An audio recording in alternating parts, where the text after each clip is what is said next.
सभी साथियों को नमस्कार और बहुत बहुत स्वागत है एक बार फिर से आपका सारथी पाठशाला में। आज हम लोग सीटेट परीक्षा के संदर्भ में एक अपठित गद्यांश पर बात करेंगे। महत्वपूर्ण गद्यांश। सबसे पहले इस गद्यांश के भावार्थ को समझते हैं, तत्पश्चात उस पर आधारित जो भी प्रश्न होंगे उनको हम लोग हल करेंगे। सबसे पहले यहाँ पर निर्देश दिया जा रहा है, अधोलिखितं गद्यांशं पठित्वा तदाधारित प्रश्नानां विकल्पात्मक उत्तरेषु समुचितम उत्तरम चित्वा लिखत।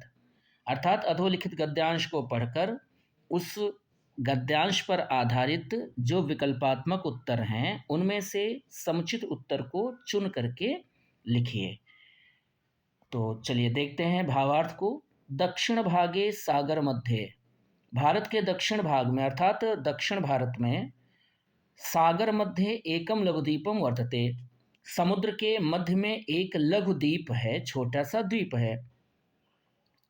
तस्मिन् द्वीपे सागर तरंगैः छाल्यमानम, उस द्वीप पर समुद्र की तरंगों से धुला जाता हुआ प्राचीन नगरम कन्याकुमारी इति अस्ति, एक प्राचीन नगर जिसका नाम कन्याकुमारी है वह नगर स्थित है। एषा कन्याकुमारी त्रयाणाम सागराणाम संगम स्थली, यह कन्याकुमारी 3 समुद्रों की संगम स्थली है। अर्थात कन्याकुमारी में 3 समुद्रों का संगम होता है, 3 समुद्र मिलते हैं एक में। समुद्र जले प्रतिबिंबितम सूर्योदयस्य दृश्यम अद्भुतम एव, और यहाँ पर इस कन्याकुमारी में समुद्र के जल में प्रतिबिंबित सूर्योदय का दृश्य बड़ा अद्भुत होता है। सूर्यस्य क्रमशः अरुणा पीता धवला च शोभा, सूर्य की क्रमशः अरुण, पीत और धवल शोभा। अरुण अर्थात जो सूर्योदय का समय होता है, जिस समय सूर्य लाल होता है, उसके पश्चात ऊपर बढ़ता है तो पीला हो जाता है, और ऊपर बढ़ता है तो उसकी जो किरणें हैं वह स्वच्छ हो जाती हैं, सफ़ेद हो जाती हैं। तो सूर्य की क्रमशः अरुण, पीत और धवल शोभा दर्शकान मंत्रमुग्धान करोति, दर्शकों को मंत्रमुग्ध करती है। सागरस्य लहरी भी क्षिप्ता नाम, समुद्र की लहरों के द्वारा क्षिप्ता नाम फेंकी गई चित्र विचित्र वर्णानाम, चित्र विचित्र रंगों वाली शुक्ति नाम वृष्टि इव भवति, सुक्तियों की, सुक्ति कहते हैं जो सीप होती है। तो सागर की, समुद्र की लहरों के द्वारा फेंकी गई चित्र विचित्र रंग वाली शुक्तियों की अर्थात सीपियों की वृष्टि इव भवति, यहाँ पर एक प्रकार से वर्षा होती है। जलधि तटे स्थितैः नारिकेल कदली पादपैः, समुद्र के तट पर स्थित नारियल और कदली मतलब केले के वृक्षों से, पादपैः वृक्षों से, परिवृता इव घिरी हुई के समान, ऐशा नगरी यह नगरी है। अर्थात यह जो कन्याकुमारी नगरी है यह समुद्र के तट पर स्थित है और नारियल एवं केले के पेड़ों से घिरी हुई है।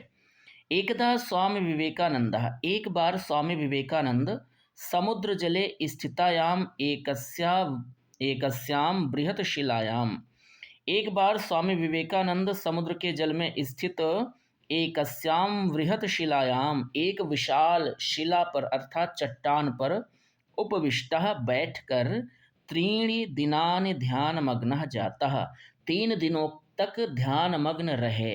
अर्थात एक बार विवेकानंद स्वामी ने इसी समुद्र में स्थित एक बृहद शिला पर, एक बड़ी चट्टान पर बैठकर उन्होंने 3 दिन तक ध्यान किया। एतस्याम शिलायाम एव, और इस शिला पर ही अधुना आज के समय में विवेकानंद केंद्रम विकसितम अस्ति, विवेकानंद केंद्र विकसित है अर्थात विवेकानंद केंद्र स्थापित है।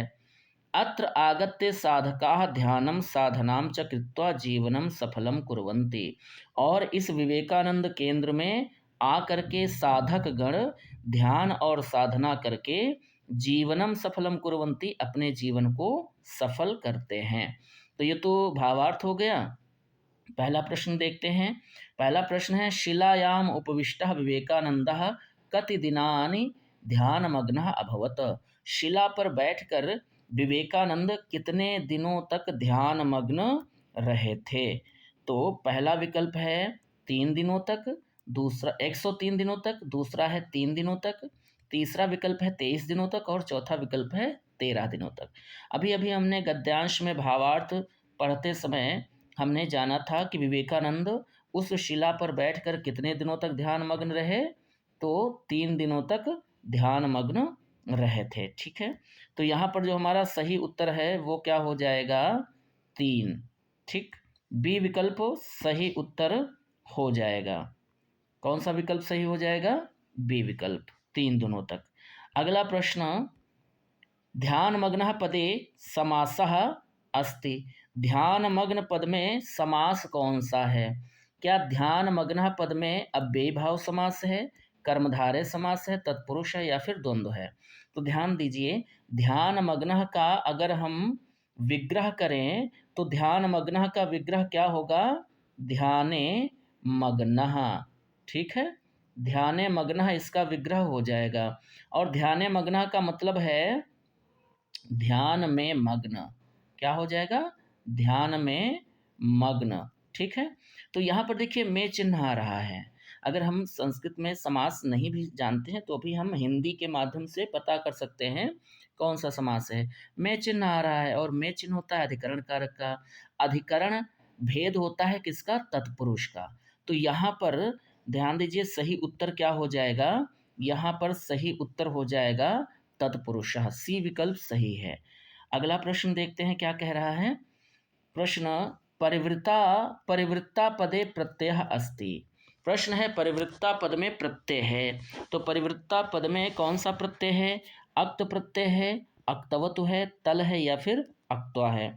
परिवृत्ता का मतलब है घिरी हुई, ये क्रियापद है और क्रियापद में तल प्रत्यय लगता नहीं है। ये तल तद्धित प्रत्यय है, ये केवल संज्ञा सर्वनाम विशेषण के साथ लगता है। यहाँ क्रिया के साथ लगने वाले प्रत्यय जो कृत हैं उनकी हम बात करेंगे, तो अक्त्वा प्रत्यय भी कृत प्रत्यय है, किंतु अक्त्वा की पहचान है कि अंत में त्वा शेष रहता है, यहाँ पर त्वा है नहीं। अक्तवत की पहचान है कि अंत में वान शेष रहता है, तो वान भी नहीं है।